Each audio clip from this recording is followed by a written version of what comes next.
ইতিহাসে কোনো নায়কের ফ্যান্সরা এটা কয় নাই।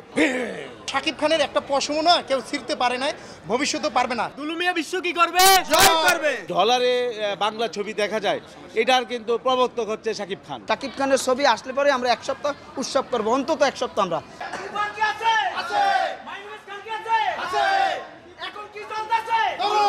মাইকে নিয়ে আমরা 64 জেলা থেকে আমি বরিশাল থেকে, উনি গাজীপুর থেকে, এই আমাদের আরও অনেকে যে অনেক জায়গা থেকে সারা বাংলাদেশ থেকে 64 জেলা থেকে এটা প্রচার হয়েছে।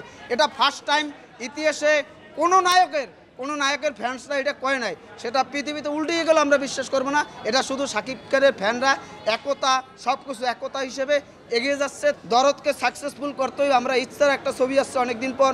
বাংলাদেশের পরিস্থিতি খারাপ, তারপরেও যে মানুষের বিনোদন নেওয়ার একটা আগ্রহ দেখাচ্ছে শুধু শাকিব খানের জন্য। এই যে আমরা শাকিব খানের কাছ থেকে 1 বছর আগের ছবি, তারপরও এক্সাইটেড ছিল যে কবে আসবে দরদ। খুন করতে পারি। তো যাই হোক, আমাদের খান সাহেব আসলে স্ক্রিনে অনেক বেটার, এবং তার অভিনয় দেখলে আমাদের এতই ভালো লাগে যে আমরা তাকে সব সময় দেখতে চাই। শুধু ঈদ কেন্দ্রিক না, এই যে অনন্য মামুন ভাই ঈদ ছাড়াও চলে আসছে, এভাবে আমরা চাই প্রতিটা পরিচালক, প্রতিটা প্রযোজক যাতে উৎসাহিত হয় যে ঈদ ছাড়াও যাতে সিনেমাতে মুক্তি দিতে পারে, এটা যাতে তারা সবসময় ভূমিকাটা পালন করে। আর একটা জিনিস হচ্ছে, যারা বিতর্ক সৃষ্টি করতেছে তারা আসলে কখনোই না সিনেমার ভালো চায় না। তারা চায় এই সিনেমাটা ধ্বংস হোক, শাকিব খান চলে যাক। শাকিব খান চলে গেলে তাহলে ভুংভাং কিছু অ্যাক্টর নিয়ে কিছু সংখ্যক মানে কি বলে সিনেমা তৈরি হবে, সেগুলোকে ওটিটিতে চালাবে, বিভিন্ন মাধ্যমে চালাবে। এই বাংলাদেশের বাজারটা বিশ্ব মণ্ডলে ছড়িয়ে যাবে, এটা তারা কখনোই চায়নি, আর ভবিষ্যতেও চাইবে না। সেজন্য শাকিব খানের পিছনে কিন্তু ওই মহলটা সবসময় লেগে আছে, এটা সকল মানুষই জানে। তো শাকিব খানের একটা পশমও না কেউ ছিঁড়তে পারে নাই, ভবিষ্যতেও পারবে না। এজ এ সাকিবিয়ানরা মাঠে আছে, তাই না?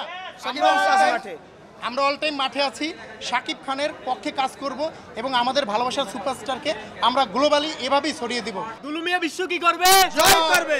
দুলু মিয়া ছাড়া কোনো কথা হবে না, বাংলাদেশের মাটি তো হবেই না। প্রিয়তমা মুভি আমি দেখেছিলাম কানাডা সারিতে $14 করে টিকিট কেটে 5 পরিবার মিলে, এবং আমি এটা ফেসবুকে পোস্ট করছি, প্রায় 3 লক্ষ মানুষের মতো দেখেছে।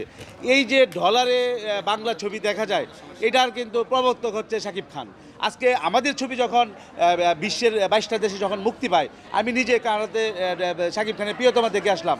এখন আপনারা বলেন যে এই যে কিছু যারা সমালোচনা করে, তাদের মুভি কি বিশ্ববাজারে গিয়েছে? বসের কাছে একটাই দাবি, বছরে যে 3টা সিনেমা করুক, একটা বলিউডের সিনেমা করুক আর 2টা বাংলাদেশের সিনেমা করুক, বস যে হারিয়ে না যায় বলিউডের থেকে।